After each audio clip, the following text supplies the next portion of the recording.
नमस्कार, आप सभी का स्वागत है भारत 24 पर। मैं हूं आपके साथ पूर्णिमा मिश्रा और वक्त है दहाड़ का। संसद के दोनों ही सदनों में आज वक्फ संशोधन बिल पर जेपीसी की रिपोर्ट को पेश कर दिया गया। राज्यसभा में सुबह 11 बजे तो लोकसभा में दोपहर 2 बजे ये रिपोर्ट पेश की गई। जब राज्यसभा में सुबह यह बिल पेश हुआ तो विरोध इतना ज्यादा कि सदन को 15 मिनट के लिए स्थगित करना पड़ा। जब दोबारा से सदन की कार्यवाही शुरू हुई तब भी राज्यसभा में विपक्ष के सांसदों ने इस मामले पर खूब हंगामा किया। दोनों ही सदनों में रिपोर्ट पेश होने के दौरान बवाल हुआ। लोकसभा में जब वक्फ बिल पर बनी जेपीसी के अध्यक्ष जगदंबिका पाल ने अपनी रिपोर्ट पेश की तो विपक्षी सांसद नारेबाजी करने लगे। विपक्षी सांसदों ने इस रिपोर्ट को एक तरफा बताया। इस दौरान अमित शाह ने कुछ ऐसा कहा कि विपक्ष में शांति छा गई। उन्होंने कहा कि विपक्ष को अपने हिसाब से जो भी जोड़ना है जोड़ दीजिए, इसमें बीजेपी को कोई आपत्ति नहीं होगी। अमित शाह के ये कहने पर विपक्ष का हंगामा शांत हुआ, लेकिन सवाल ये उठता है कि आखिर विपक्ष की हर बात को सुनने के बाद भी इस बिल को लेकर सहमति क्यों नहीं बन पा रही। याद करिए किस तरीके से जेपीसी की बैठकों के दौरान भी ऐसी ही तस्वीरें सामने आई थी, जिसे स्वस्थ लोकतंत्र के लिए तो कतई अच्छा नहीं कहा जा सकता। बहरहाल अमित शाह के स्टेटमेंट के बाद क्या वक्फ बिल को लेकर सहमति बन जाएगी, जबकि पहले ही 239 पन्नों की असहमति नोट को शामिल किया जा चुका है। जाहिर है कई ऐसे सवाल हैं जिस पर आज करेंगे चर्चा, लेकिन उससे पहले इसको लेकर आए रिएक्शंस आपको सुनवा देते हैं। इस तरीके से ये सब जल्दबाजी के अंदर किया जा रहा है। ये हमारे अधिकारों के ऊपर पूरी तरह से बुलडोजर चलाया जा रहा है। पूरी तरीके से अब आर्टिकल 14 के अंदर, आर्टिकल 15 में, आर्टिकल 29 में हमें अधिकार दिए हैं अपने पर्सनल लॉज को मानने के, अपनी संस्थाओं के प्रबंधन करने के। उन सब के ऊपर इन्होंने बुलडोजर चलाने की तैयारी की हुई है और ये हमारी प्रॉपर्टी को खुर्द-बुर्द करना चाहते हैं। ये वक्फ का जो बिल लाया जा रहा है ये सिर्फ और सिर्फ ना सिर्फ अनकॉन्स्टिट्यूशनल है, fundamental rights article 14, article 15, article 29 का ग्रेव वायलेशन है। ये वक्फ को बचाने के लिए नहीं है, वक्फ को मुसलमानों से छीनने के लिए, बर्बाद करने के लिए ये बिल लाया जा रहा है। विपक्ष के कुछ सदस्यों ने आपत्ति जताई है कि इनके जो विमत है, डिस्प्यूट्स है, इनको पूरी तरह से नहीं रखा गया है। मैं मेरी पार्टी की ओर से आपको विनती करना चाहता हूं कि विपक्ष के जो डिस्प्यूट्स हैं एक सिर कर आप संसदीय कार्यप्रणालिका के उपयुक्त रूप में जो जोड़ना है वो जोड़े। इसमें मेरी पार्टी को कोई आपत्ति नहीं। गृह मंत्री श्री अमित शाह जी ने खड़े होकर कहा कि डिसेंट नोट में अगर ऐतराज है विपक्ष के सांसदों का कि हमारे शामिल नहीं किए गए, तो हमारी पार्टी को कोई ऐतराज नहीं है। स्पीकर साहब, आप इसको शामिल कर सकते। अब इसके बाद बहिष्कार किया तो क्या ये संसदीय लोकतंत्र पे कुठाराघात नहीं है? मुझे लगता है कि सरकार के खिलाफ कभी भी जब विपक्ष किसी बात पे वॉकआउट करता है तो सरकार के खिलाफ करता है। Speaker is a custodian of the house. तो आइए सबसे पहले सवालों का जिक्र कर लेते हैं। आज सबसे पहला सवाल जिसके इर्द गिर्द रहेगी चर्चा, वक्त पर बड़ी रार, कौन जिम्मेदार? किसके सही तथ्य, किसका अर्ध सत्य? रिपोर्ट पर जायज हंगामा या फिर सियासी ड्रामा? सहमति वर्सेस असहमति, कितनी कारगर जेपीसी? वक्फ पर चर्चा, मंदिर गुरुद्वारे पर किसका पर्चा? हमारे साथ मौजूद हैं अपराजिता सारंगी, सांसद हैं लोकसभा की, इस वक्त हमारे साथ मौजूद हैं राजकुमार भाटी साहब हैं समाजवादी पार्टी के प्रवक्ता, शुभ्रांश राय कांग्रेस के प्रवक्ता हमारे साथ जुड़े हुए हैं, दानिश कुरैशी राजनीतिक विश्लेषक के तौर पर चर्चा में इस वक्त मौजूद हैं, रमनीश बस जी राजनीतिक विश्लेषक के तौर पर स्टूडियो में इस वक्त मौजूद हैं। आप सभी मेहमानों का बहुत बहुत स्वागत करती हूँ। शुरुआत करना चाहूंगी शुभ्रांश राय आपसे, किस बात का फर्जी हंगामा आज सदन में हुआ? पूर्णिमा, बड़ा मुझे दुख के साथ कहना पड़ रहा है कि आप शब्द यूज कर रही हैं फर्जी हंगामा। आर्टिकल 14, 15 और 29 सर, आपने अधिकारों का अगर हनन हो रहा है फर्जी हंगामा तो ये सिर्फ संविधान में मुसलमानों के लिए इंकित नहीं है। हाँ। ये उस हर हिंदुस्तानी के लिए इंकित है जहां जिसके अधिकार सुरक्षित नहीं हो रहे। और ये भारतीय जनता पार्टी कोई पहली बार भी नहीं कर रही है। किसान आंदोलन पिछले 3 सालों से नरेंद्र मोदी जी के घर से 15 किलोमीटर की दूरी पर आज भी 700 से ज्यादा मरे हुए किसान शहीद बैठे हैं और वो आज तक उनके शहीदी का दर्जा उनको नहीं दिया जा। वहां भी तो यही था, वहां पे भी तो आर्टिकल 14, 15 और 29 ही था, कोई आसमान से तो आया नहीं था।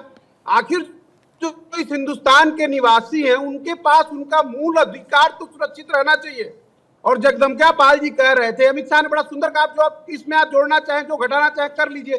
तो जो 297 पन्नों का ऑब्जेक्शन है वो आखिर कहां से आया है? ठीक है, ये जो इतनी बड़ी ज्वाइंट पार्लियामेंट्री कमेटी बनाई गई, आज बिल डेस्क किया, इससे पहले उस पे 297 पन्ने में आपके पैकेज में सुन रहा हूं। अगर इतनी बड़ी ऑब्जेक्शन आई तो ये तो उस जेपीसी की जिम्मेदारी थी ना कि उसको साफ सुथरा रिजॉल्व करके हिंदुस्तान के नागरिकों के अधिकार को सुरक्षित किया जाए। और एक बात और मैं आपको बताऊं पूर्णिमा, मकसद और बात सिर्फ वक्फ नहीं है, मकसद सिर्फ यह है कि अगर संविधान में आप व्यक्ति के जीवन का अधिकार, उसके मूलभूत अधिकार को आप छीनेंगे, तो आज मुसलमान है, कल सिख होगा, परसों जैन होगा, उसके अगले दिन गरीब हिंदू होगा, उसके अगले दिन कोई भी हो सकता है। और ये हम सबने कुंभ के अंदर देखा है। कुंभ में आपको 5% इंडिया और 95% भारत दिखा। ठीक है, ठीक है, अमीरों के लिए सुपर वीवीआईपी अरेंजमेंट।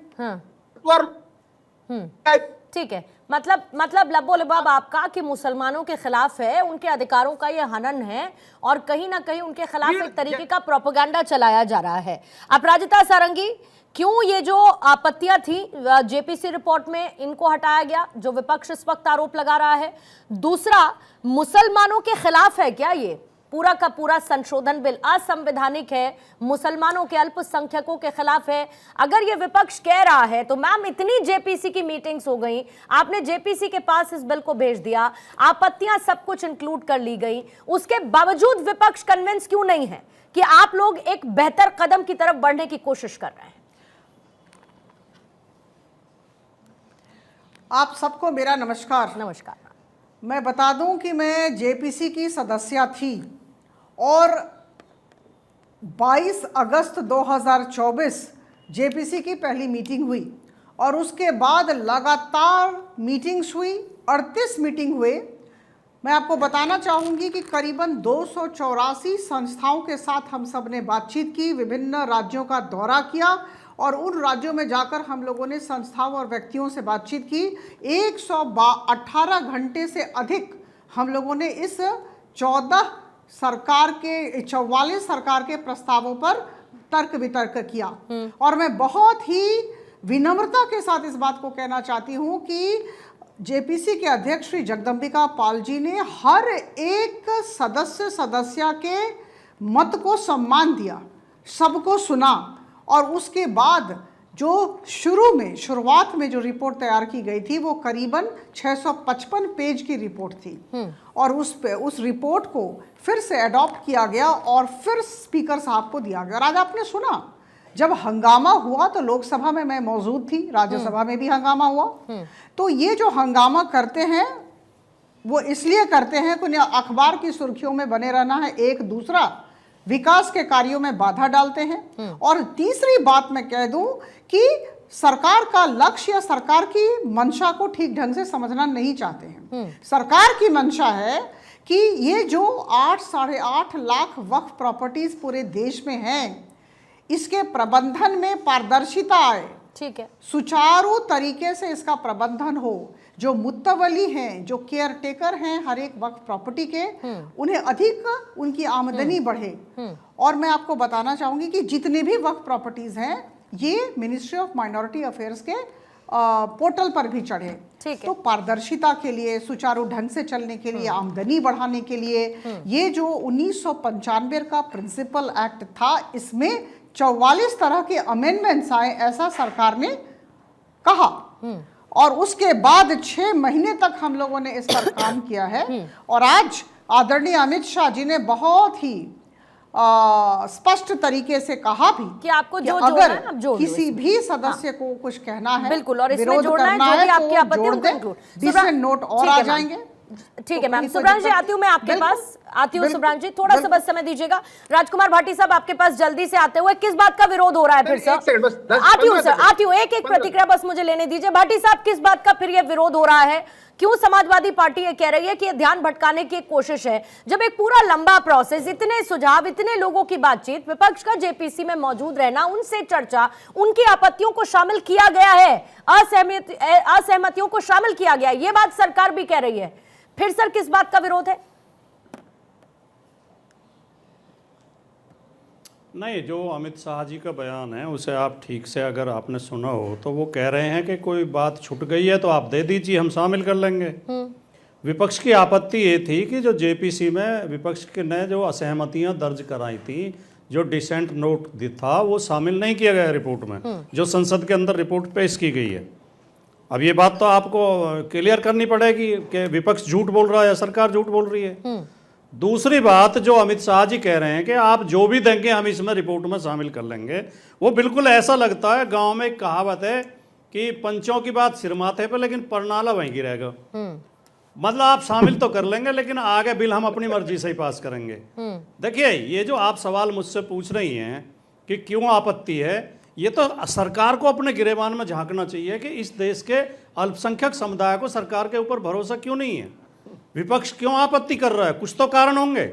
अब जैसे एक मोटी बात मैं कहूँ, एक अमेंडमेंट, ये 44 अमेंडमेंट इसमें लेके आ रहे हैं, 44 संशोधन लेके आ रहे हैं इस बिल में, जो बोर्ड है उसके कानून में। उसमें एक मोटा संशोधन ये है कि इसमें गैर मुस्लिम भी सदस्य हो सकते हैं। अब जब ऐसे संशोधन लाए जाएंगे तो ये संपत्ति तो सारी मुस्लिम समाज की होती है। वक्फ बोर्ड की जो प्रॉपर्टी है वो मुसलमानों के हित के लिए, गरीब मुसलमानों के, महिलाओं के, बच्चों की पढ़ाई के लिए, उसके लिए यूज की जाती है। तो उनकी प्रॉपर्टी है, वही लोग इसे दान करते हैं, डोनेट करते हैं। उसमें अगर दूसरे लोग घुसाए जाएंगे तो उन्हें संदेह तो होगा ही। मैं नहीं कहता कतई भी, मैं एक बात की आरोप नहीं लगाना चाहता कि सरकार की नीयत खराब है, लेकिन लगता है ऐसा अल्पसंख्यक समुदाय को क्यों लगता है कि हमारी प्रॉपर्टी हड़पने के लिए संशोधन लाए जा रहे हैं। भाटी साहब, जस्ट टू बी क्लियर और सरकार को देना कि चाहिए। अल्पसंख्यक समुदाय को सरकार पर भरोसा नहीं है या विपक्ष को सरकार पर भरोसा नहीं है? देखिए, विपक्ष का काम है देश की जनता की आवाज को मुखर करना। अल्पसंख्यक समुदाय को संदेह है कि उनके अल्पसंख्यक क्या कहें कि मुसलमान, ये तो मुस्लिम से संबंधित है नहीं, ये सिख, ईसाई, जैन, बौद्ध से संबंधित तो है नहीं वक्फ बोर्ड, ये खाली तो सर, मुस्लिम किसी के पास अपना बोर्ड भी तो नहीं है। मुस्लिम समाज को लगता है किसी और के पास फिर अपना बोर्ड भी तो नहीं है। बता दीजिए मुझे, अगर सिखों का बोर्ड है तो बताइए, जैनियों का बोर्ड है तो बताइए, किसी और का है तो बताइए। शिरोमणि गुरुद्वारा प्रबंधक समिति सरदारों के पास, सिखों के पास है। ठीक है, मंदिरों के भी ट्रस्ट होते हैं, हिंदुओं में भी, लेकिन बोर्ड नहीं है ना सर। जैन और बौद्धों के भी अपने बोर्ड नहीं है ना, उनके अधिकार सिर्फ उनके अधिकार नहीं है ना, उनके अधिकार सिर्फ उनके अधिकार नहीं है ना, और उस पर अगर कोई बोलना चाहे तो ये नहीं कहा जा सकता ना कि वो एक पर्टिकुलर समुदाय के खिलाफ है। हमारा संविधान स्पष्ट तौर पर विचार, अव्यक्ति, विश्वास, धर्म, उपासना की स्वतंत्रता देता है। अल्पसंख्यक समुदायों को खास तौर से अपनी प्रॉपर्टी और अपनी शिक्षण संस्थाओं का संचालन करने की अधिकार देता है। ये कहना बिल्कुल गलत है कि बाकी अल्पसंख्यक समुदाय के पास जल्दी से एक बार अपराजिता, इस पर आपका टेक लेते हुए, जब आर्टिकल 15 और 29 का उल्लंघन बताया जा रहा है, जो बात अभी भाटी साहब भी कह रहे हैं, क्यों इनको कंसिडर नहीं किया गया? ये क्यों अब अमित शाह को कहना पड़ रहा है कि भाई आपको जोड़ना है तो जोड़ दीजिए? मैं सिर्फ इतना कहने की कोशिश कर रही हूं कि ये डिस्ट्रस्ट लेवल इतना ज्यादा क्यों है सरकार की तरफ से? आप कहते जाइए हमने कर दिया, लेकिन कहां कोई मानने को तैयार है कि आपने कर दिया है? कैसे मानेगा कोई कि आपने कर दिया है? बिल्कुल, बहुत अच्छा प्रश्न है। मुझे समय दे, मैं प्रक्रिया बता दूं। प्रक्रिया से पूरी तरह से जुड़ी हुई हूं, इसलिए कह रही हूं बड़े आत्मविश्वास के साथ जी। जैसा कि मैंने कहा, 22 अगस्त 2024 को इसकी पहली मीटिंग हुई, 38 मीटिंग हुई है, 284 संस्थाओं के साथ बात हुई और 118 घंटे हमने इस पर चर्चा की है और सारे मतों को लिया गया, सम्मान दिया गया।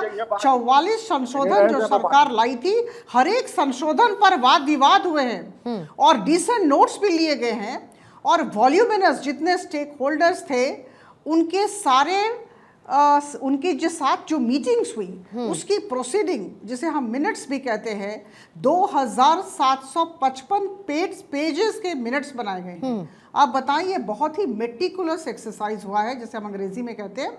और इसके बाद जब विपक्ष हंगामा करती है तो एक ही कारण है, आदरणीय प्रधानमंत्री श्री नरेंद्र मोदी जी की हर एक सकारात्मक प्रतिक्रिया के बाद एक नकारात्मक प्रतिक्रिया आती है, क्योंकि इन्हें विरोध करना है इसलिए विरोध करते हैं। यह देश हित का कार्य है और मुझे लगता है हम सबको इसका समर्थन करना चाहिए। ठीक है, कुरैशी साहब, आपके पास आने से पहले एक बार रमनीश जी, क्योंकि मैं समझना चाहती हूँ जो भाटी साहब और सुब्रांश जी कह रहे हैं। सुब्रांश जी, फिर आपका भी काउंटर लूंगी। क्या सिर्फ जो अपराजिता जी कह रही हैं क्योंकि हम विपक्ष में हैं, हमको विरोध करना है, हमको मोदी का विरोध करना है, और इसीलिए इनकी तरफ से जो भी कदम उठाया जाए हम उसमें अपने विरोध का तरीका ढूंढ लेंगे, हम उसमें विरोध की वजह ढूंढ लेंगे?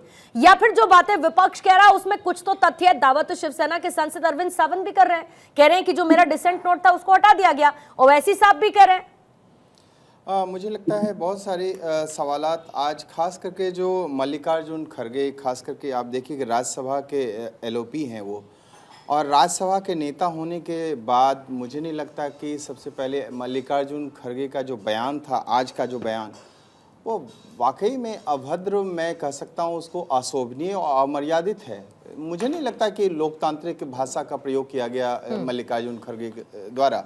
चूंकि सबसे पहली बात है कि 14 सदस्य जो ज्वाइंट जेपीसी की जो ये सदस्य हैं उसमें 14 सदस्य हैं विपक्ष की तरफ से भी, और उनकी बातों को पूरी तरह से ध्यान दिया गया है, सुना गया है, और बार बार मीटिंग में जो भी जिस तरह की राय दी जाती है मुझे लगता है उसको नोट भी किया गया है। इस बिल में आप देख सकते हैं, बहुत जल्द देखने को मिलेगा। लेकिन बात है कि ये एक सच ये भी है ना कि कर्नाटक की जो डेलीगेशन आई थी उसने आरोप लगाया था कि मल्लिकार्जुन खड़गे जो है वक्त की संपत्ति जो है उसको हथियाए हुए हैं। तो मामला देखिए कहीं और जा रहा है, इशारा कहीं और है। ये सारी चीजें जो आप देख रहे हैं, मल्लिकार्जुन खड़गे का जो रोष आप जो देख रहे हैं वो किसी और के वजह से भी है।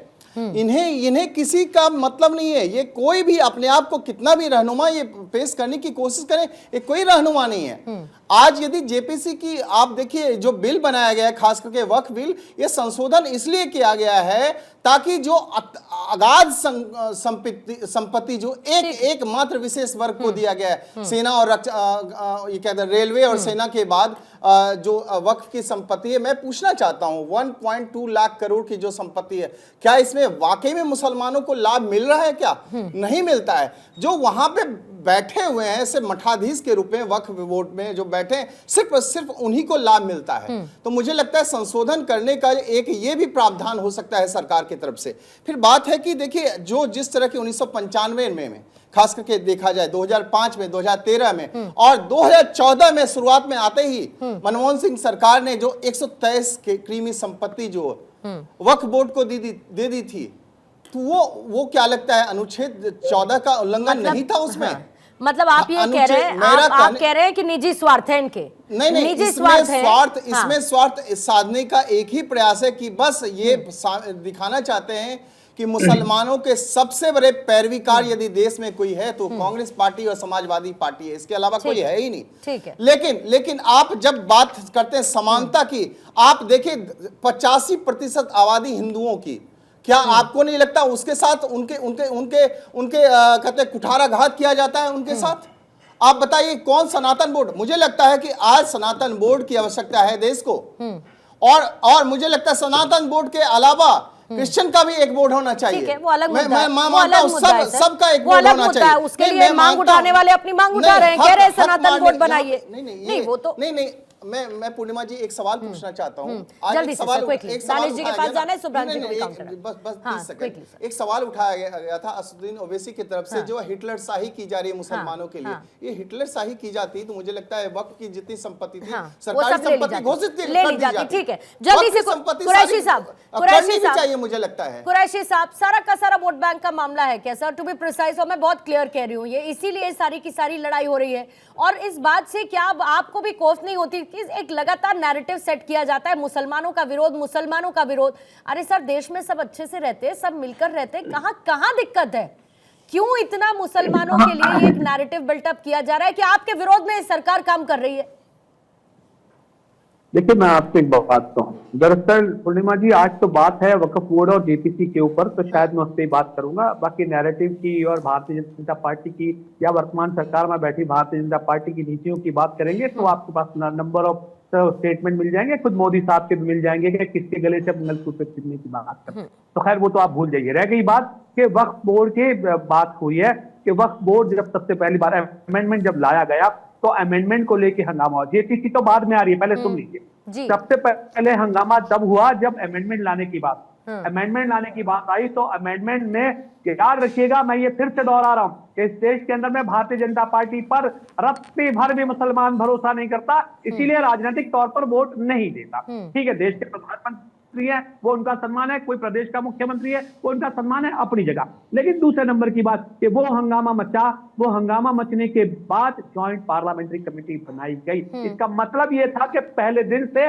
मुसलमान या मुसलमान समर्थक जितनी भी पार्टियां या जो भी उनके वोट पाने वाला वर्ग था उनके पास तक ये बात पहुंची कि भाई मुस्लिम समाज की जो प्रॉपर्टी है, एसेट जो है वक्फ बोर्ड की, कहीं ना कहीं को छीनने की बात की जा रही है, जो पार्लियामेंट तक पहुंची और पार्लियामेंट के बाद जेपीसी में कन्वर्ट हुई। अब आप मुझे ये बता दीजिए कि पहले दिन से भारतीय जनता पार्टी की नीतियों पर मुसलमान सवाल उठा रहा था, फिर आपने एक और नया शगुफा लेके आ गए कि भाई उसमें गैर मुसलमान भी हो सकता है, अगर चुनाव होगा तो वो जीत के भी निकल के आ सकता है। तो आप मुझे बताइए कि देश में प्रोपोर्शनल रिप्रेजेंटेशन में तो मुसलमान जीत के आ नहीं पा रहा, आने वाले वक्त में आप यही देखेंगे कि मुसलमानों के बजाय वक्फ बोर्ड में तमाम जो है गैर मुसलमान आपको नजर आ जाएंगे, तो इसका इसी तरह से चलाया जाएगा। तो फिर वही बात आगे खड़ी रहेगी कि आर्टिकल 15 की और 29 की जब बात की जाती है तो 29 के अंदर में जो रिस्पॉन्सिबिलिटी, जो इंटरेस्ट है माइनॉरिटीज का, तो माइनॉरिटी का इंटरेस्ट कहाँ? ठीक, तो दूसरे नंबर पे कुरैशी साहब एक बात बताइए, कुरैशी साहब साथ में बस जोड़ लीजिएगा।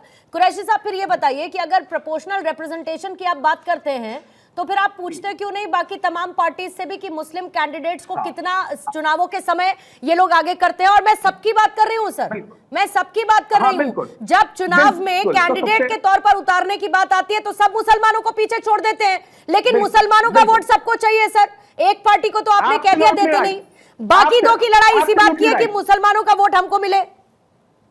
एब्सोल्युटली राइट, मैं आपकी बात से पूर्णिमा जी बिल्कुल इत्तेफाक रखता हूं, और इसमें सबसे पहली जिम्मेदारी बनती है सबसे बड़ी पार्टी और देश के प्रधानमंत्री पद पर बैठे नरेंद्र मोदी जी की। देखिए नरेंद्र मोदी जी पसमानदा मुसलमानों की बात तो कर रहे हैं, जेपीसी के अंदर में भी आपको पसमानदा मुसलमानों की बात नजर आ रही है, लेकिन ये दोहरे मापदंड है ना। मैं आपसे ये कह रहा हूं कि नेहरू जी के शासनकाल में प्रेसिडेंशियल ऑर्डर इश्यू करके आर्टिकल 341 में दानिश कुरैशी, जो अगर उसके पास ये आर्टिकल 341 का नोटिफिकेशन ना लगा हो मुसलमान के मातहत, तो दानिश कुरैशी कहीं अपना नॉमिनेशन फाइल कर सकता था। ये रोक पाबंदी लगाने का काम किसने कर रखा है? मोदी जी, बताइए, इस पर जवाब दीजिए। तो इनके जो दोहरे मापदंड है ना ये खुल गए। सवाल ये है कि देश का मुसलमान जो छला हुआ सा महसूस कर रहा है भारतीय जनता पार्टी को, वो इसी को लेकर कर रहा है कि आप ये आरोप है उनके ऊपर कि भाई वक्फ के मामले में बहुत सारी कुरीतियां या बहुत सारी चीजें जो है वो प्रॉब्लमेटिक है। तो मुझे ये बताइए, मतलब मुझे समझ में नहीं आता सर, ट्रांसपेरेंसी से दिक्कत है आपको गैर मुस्लिम लोगों के इसमें वक्फ बोर्ड में शामिल होने से दिक्कत है, महिलाओं के रिप्रेजेंटेशन से आपको दिक्कत है। ट्रांसपेरेंसी रहेगी तो उसमें क्या समस्या हो सकती है, मुझे समझ में नहीं आ रहा सर। महिलाओं के रिप्रेजेंटेशन का कोई विरोध नहीं कर रहा। ट्रांसपेरेंसी रहने में क्या दिक्कत है ये बताइए ना सर। और इतिहास तो सर मुझसे बेहतर आप जानते हैं कुरैशी साहब। अभी कुंभ मेला चल रहा है, वहां पर वक्फ बोर्ड ने कह दिया जमीन हमारी है, मजाक चल रहा है, मतलब उंगली रख दीजिए ये हमारा हो गया, आगे बढ़ जाइए, यहां भी मैंने उंगली रख दी मेरा हो गया। सर ऐसे नहीं होता है ना। आप इक्वल रिप्रेजेंटेशन की बात करते हैं, प्रोपोर्शनल रिप्रेजेंटेशन की बात करते हैं, लेकिन आप चाहते हैं कि मुसलमानों का जमीन पर, हर जमीन पर अधिकार हो जाए। ऐसे तो नहीं हो सकता ना सर। नहीं सुनिए, मैं कैसे होता मैं बताऊं। देखिए आपने जो बात कही कि भाई यहाँ पर जहां पर आपने उंगली रख दी वो चीज आपकी हो गई। देखिए ये भारतीय जनता पार्टी का जो नरेशन है ना पूर्णिमा जी, इसको आप समझ, मैं आपको कह रहा हूँ कि चाहे पहले सुन लीजिए, पहले मेरी बात तो सुन लीजिए। मैं नहीं सुनूंगी, मैं इसलिए नहीं सुनूंगी कुरैशी साहब, सुनिए, मैं इसलिए नहीं सुनूंगी क्योंकि जो मैं कह रही हूँ ना आपसे, वो मैंने बीजेपी पार्टी से नहीं पूछा है, वो मैंने मुसलमानों से पूछा है। ये मुझे मुसलमानों ने बताया है, जवाब देता हूँ, ये मुसलमानों ने मुझे बताया है। आप जवाब सुनिए, अरे जवाब सुन लीजिए ना आप, लेकिन आप जवाब सुन लीजिए। अब चाहे वक्फ ट्राइब्यूनल हो, चाहे कोई भी सिटी सिविल कोर्ट का मामला हो, मेरी प्रॉपर्टी अगर वक्फ में आती है तो भी, और अगर सिविल कोर्ट में जाती है तब भी, आप याद रखिएगा कि सबसे पहले आपके बेसिक डॉक्यूमेंट जो है वो रजिस्ट्रार के पास जाते हैं, वो इसको चेक करता है कि एलिजिबिलिटी इसकी बनती है या नहीं बनती। गांव के गांव पर सर वक्फ ने अपना दावा ठोक दिया, गांव के गांव पर वक्फ ने अपना, साउथ के सर गांव के गांव पर वक्फ ने अपना दावा ठोक दिया। सुब्रांश, अच्छा सर थोड़ा सा प्लीज समय दीजिए, 10 सेकंड सर 10 सेकंड जल्दी से। हाँ, और बात आपने कही ट्रांसपेरेंसी की, आपकी ट्रांसपेरेंसी को दो हाथों से सलाम है। पीएम केयर फंड के अंदर में ट्रांसपेरेंसी कब बाहर आएगी ये भी बता दीजिएगा, हम इंतजार करेंगे। ठीक है, तो संविधान की बात करते हैं ना, तो उसको आप संविधान के चश्मे से भी देख लीजिएगा, जिसका भी अभी आपने जिक्र किया। जल्दी से सुब्रांश जी से काउंटर लेती हूँ, और जो सवाल आपने कहा मैं उम्मीद करूंगी कि अपराजिता उसका जवाब देंगी। अपराजिता जी से मैं काउंटर लूंगी उसका, लेकिन पहले सुब्रांश जी जल्दी से अपनी बात को पूरा करेंगे, फिर भाटी साहब आपके पास भी आते हैं। सुब्रांश जी हैं आप? ठीक है, सुब्रांश जी जैसे ही वापस फ्रेम में आते हैं उनका मैं रिएक्शन लेती हूँ। अपराजिता जी, दानिश जी ने जो कहा है उसका जल्दी से मैम आपसे काउंटर लेना चाहूंगी, और ये मेंशन करते हुए साथ साथ कि अभी अभी उन्होंने बहुत उससे कहा कि मुसलमान वोट नहीं देते हैं। ये मैं भी कहती हूं हमेशा कि मुसलमान बीजेपी को वोट नहीं देते, और शायद बीजेपी भी ये मान के चलती है कि हमको मुसलमानों का वोट नहीं चाहिए। लेकिन दिल्ली के चुनावों में ये मैंने ही बताया कि कैसे मुसलमानों ने दिल्ली में बीजेपी को वोट दे दिया। अपराजिता जी बात को कंटिन्यू करेंगे। देखिए, भारतीय जनता पार्टी का मूल मंत्र है और जिसका समर्थन लगातार प्रधानमंत्री जी करते आ रहे हैं, सबका साथ सबका विकास, सबका विश्वास। और मैं आपको बता दूं कि इसी नारे को लेकर, इसी मूल मंत्र को लेकर हम काम कर रहे हैं। हमारे लिए सब एक है, और मैं कह दूं जितने भी कार्यक्रम हैं, केंद्र सरकार के जितने भी कार्यक्रम हैं वो सबके लिए उद्दिष्ट है। ऐसा नहीं है कि हिंदुओं के लिए है या मुसलमानों के लिए है या दूसरे मजहबों के लिए है, ये सबके लिए उद्दिष्ट है। आप प्रधानमंत्री आवास योजना की बात लें, आप गैस सिलेंडर की बात लें, या आप पानी की बात लें, आप किसी भी तरह के कार्य की बात लें, कार्यक्रम की बात लें, तो मैं तो अपनी पार्टी के विषय में और अपने सरकार के विषय में ये कहना चाहूंगी। दूसरी बात मैं कह दूं, देखिए हम दिग्भ्रमित ना हो, मार्गच्युत ना हो। हम वक्फ बिल के विषय में बात कर रहे हैं। 44 संशोधन लाए गए, किस लिए लाए गए? प्रधानमंत्री मोदी जी की सरकार की मंशा थी कि यह जो वक्फ प्रॉपर्टी है, संपत्ति है, इसके कार्यान्वयन में या इसके प्रबंधन में हम पारदर्शिता लाएं और यह सुचारू तरीके से हो। देखिए अभी स्थिति ऐसी है कि हमें पता ही नहीं है कि 8 लाख है या 80 लाख है। तो मैं आपको बताना चाहूंगी कि डेटाबेस क्रिएशन बहुत जरूरी है, पब्लिक डोमेन में रहे। जितने भी मुद्दावली हैं, जो केयरटेकर हैं, मुझे हेडलाइंस के नाम जाना है, लेकिन उससे पहले मैं भाटी साहब से बहुत जरूरी है कि वो बस एक प्रतिक्रिया लेके फिर मैं हेडलाइंस के बाद में समय दूंगी। बहुत ही उसके बाद अपराजिता जी मैं समय देती हूँ, उसके बाद मैम मैं समय देती हूँ। आती हूँ सुब्रांश जी, थोड़ा सा प्लीज रुकेगा सर, हेडलाइंस के लिए जाना है। भाटी साहब फिर तो मतलब बहुत मूल सवाल है सर, अगर ये सरकार चाहती तो क्या ये संशोधन बिल को वैसे ही नहीं पास करवा लेती? आप तो कहते हैं कि अरे यहाँ तो चर्चा ही नहीं होती, बिल के बिल यूं ही पास हो जाते हैं यस यस यस यस के साथ। तो फिर क्या जरूरत थी इतनी कवायद करने की, सुझाव लेने की, जेपीसी बनाने की विरोध के बाद, और फिर उस जेपीसी में विपक्षियों को शामिल करने की, फिर सुझावों को शामिल करने की, फिर उसको टेबल करने की? बहुत इजी तरीका था ना इनके पास भाटी साहब। नहीं, आप बिल्कुल ठीक कह रही हैं। अगर सरकार तानाशाही पे उतारू हो तो सरकार इस तरह भी कर सकती है, लेकिन भारत में कुछ परंपराएं हैं लोकतंत्र की और संसदीय मर्यादाएं हैं, उनका अभी इनकी हिम्मत इतनी नहीं हुई है और अभी इतने तानाशाह नहीं हुए हैं कि उन सबको ये ध्वस्त कर देंगे।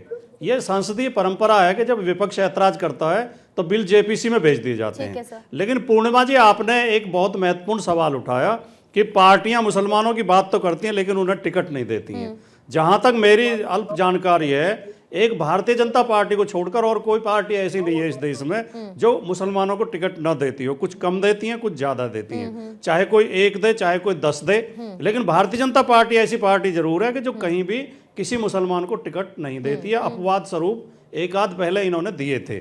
दूसरी बात, अपराजिता जी ने कही कि हमारे प्रधानमंत्री तो नारा देते हैं सबका साथ सबका विकास सबका विश्वास, लेकिन वही प्रधानमंत्री चुनाव के समय बहुत ज्यादा बच्चे वाले घुसपैठिए और भी बोलते हैं। वो किसके लिए बोलते हैं? और कपड़ों से पहचान हो जाती है ये किसके लिए बोलते हैं। और प्रधानमंत्री लोगों को ये कह के भी भड़काते हैं कि अगर हम हार गए तो ये तुम्हारी भैंस छीन ले जाएंगे, तुम्हारे मंगलसूत्र छीन लेंगे, तुम्हारे 4 कमरे मकान में है तो 2 कमरे छीन लेंगे, तुम्हारे घरों पर कब्जा कर लेंगे। और इनका एक सांसद ये भी कहता है तुम्हारी बहन बेटियों को घरों से उठा के ले जाएंगे। ये नफरत के बीज कौन बोता है? क्या ये सबको पता नहीं है? क्या ये अल्पसंख्यक समाज सुनता नहीं है? क्या मुसलमान सुनते नहीं है कि बीजेपी के लोग कितनी गालियां उन्हें देते हैं, उनके खिलाफ कितना बोलते हैं? तो वो समाज इन पर विश्वास क्यों करे?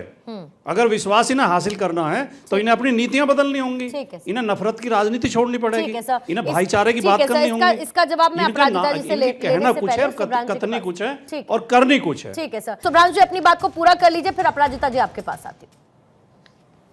पूर्णिमा, मैं अपराजिता जी की बात को ही आगे बढ़ाता हूं। इन्होंने कहा कि 38 मीटिंग हुई, 155 घंटे लगातार काम हुआ, तब जाके 2755 पन्नों की रिपोर्ट बनाई गई थी। मैं हैरान हूं कि 1 घंटे में 24 पन्नों की इन लोगों ने रिपोर्ट बनाई, तो फिर चर्चा क्या किया होगा? तो थोड़ा सा मुझे हंसी आती है कि किस तरह से जेपीसी हुई होगी, एक बात।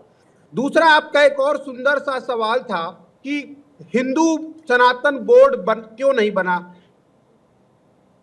अरे भैया, हिंदू सनातन बोर्ड क्या देश का मुसलमान बना कर रही थी प्रतिनिधित्व को लेकर?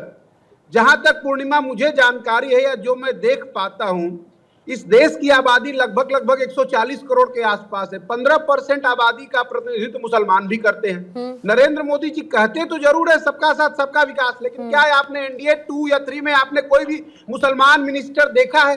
मैंने तो नहीं देखा। हो सकता आपके पास या अपराजिता जी के पास कोई अलग सब चेहरा होगा तो बता दीजिएगा, क्योंकि वैसे भी इस सरकार में मंत्रियों की कोई देख नहीं पाता है। और एक सबसे इंपॉर्टेंट सवाल जिसपे आप चर्चा कर रही थी, मैडम, जमीन आपकी है, आपका स्टूडियो है ना, आपकी अपनी मर्जी चलती है। जब आप इसको जो टाइम देना चाहते हो देते हो, जब चाहते हो हटा लेते हो। मेरी जमीन है, मैं अपनी जमीन का मालिक हूँ, आपकी जमीन है, आप उसके मालिक हो। इस देश में IPC और CRPC जैसी चीजें है ना, हत्या, बलात्कार, तलाक मुकदमा, जब सबके नियम एक जैसे, किसने किसकी जमीन लिया? जरा एक उदाहरण मुझे बताइए। दिल्ली, बॉम्बे जैसे शहरों में तो आजकल किराए पे घर तक नहीं मिलते। किसने? मैं उंगली रख दूं कि भारत 24 की बिल्डिंग मेरी है तो क्या मेरी हो जाएगी? मैं लिख दूंगा नहीं, ये पूरी धरती आसमान मेरा हो जाएगा। है क्या वक्फ की कुंभ की जमीन है क्या? वक्फ बोर्ड की कुंभ की जमीन है क्या, ये बताइए। ऑब्जेक्शन है, वक्फ की कुंभ की जमीन है क्या सर, ये बताइए। जहाँ पर कुंभ का आयोजन हो रहा है वो वक्फ की जमीन है कि नहीं है, ये बताइए। माने न माने आपकी मर्जी है। बात मानने न मानने की नहीं है सर, इतिहास गवाह है कैसे वक्फ बोर्ड की संपत्ति बढ़ती चली गई। आंकड़े सामने हैं सर, आंकड़े सामने हैं, आप उसको डिनाई करते रहिए। टाइमर रख रही हूँ। अच्छा रमनीश जी, 1 मिनट का टाइमर रखेंगे रमनीश जी के लिए, लेकिन सर आपने योजनाओं का जिक्र किया। सुभ्रांश जी ठीक है सर, सुभ्रांश जी हो जाता है क्या? सुनिए ना सर, छात्रवृत्ति योजना, मौलाना आजाद राष्ट्रीय फेलोशिप योजना, कोई ऐसी जमीन जिसपे कोई सुन लीजिए सर, नया सवेरा योजना, इसके अलावा ऐसी बहुत सारी योजनाएं केंद्र सरकार की हैं जो सिर्फ मुसलमानों के लिए हैं।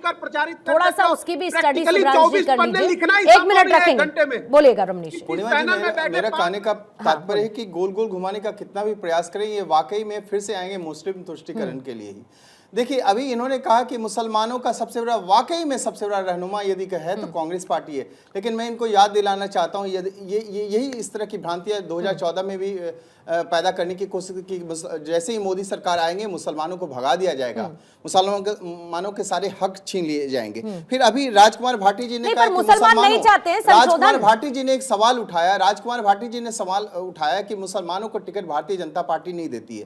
हाँ, वाकई में कुछ ऐसे भी मुसलमान हैं, उनको आप टिकट देते हैं। इमरान मसूद जो मोदी को, प्रधानमंत्री मोदी जी को कहता है बोटी बोटी हम काट देंगे, वैसे लोगों को कांग्रेस पार्टी टिकट देती है। आप तो टिकट देते हैं, अतीक अहमद जैसे लोगों को देते हैं, आजम खान जैसे लोगों को देते हैं, मुहर्रम अली जैसे लोगों को दे देंगे, मुख्तार अंसारी जैसे भूमाफिया को, अपराधियों को देंगे, जो अगाध संपत्ति का मालिक हुआ करता था, जो आपको कहीं ना कहीं वो फंडिंग करने का काम करता था, जो आपका कैसे हुआ करता था। फिर नहीं, अभी इन्होंने बहुत सारे सवाल। 1 मिनट का टाइमर सर, 1 मिनट का टाइमर सर, प्लीज रमनीश जी, समय कुरैशी साहब।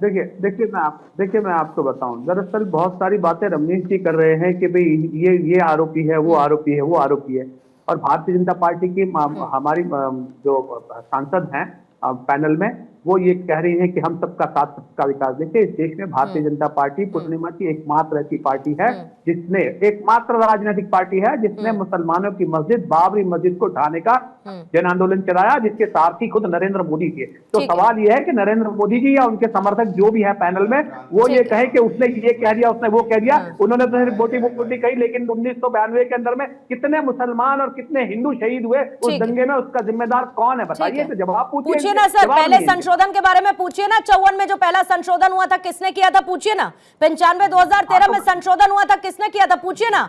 आज जो इसको लेकर वो हंगामा कर रहे हैं, नहीं ऐसे तो सर फिर वही बात, सबसे ज्यादा अधिकार अगर किसी समुदाय को किसी बिल के जरिए मिले हैं, किसी कानून के जरिए मिले हैं, तो वो वक्फ संशोधन है। और यहाँ पर सर ये रोना खत्म ही नहीं होता कि हमारे पास तो अधिकार ही नहीं है। सच्चर कमेटी की बात पूछ लीजिए ना कांग्रेस से, सुब्रांश बताएंगे ना सच्चर कमेटी और उसको लेकर किस तरीके का इनका रवैया रहा, पूछिए ना इनसे, सुब्रांश जी से।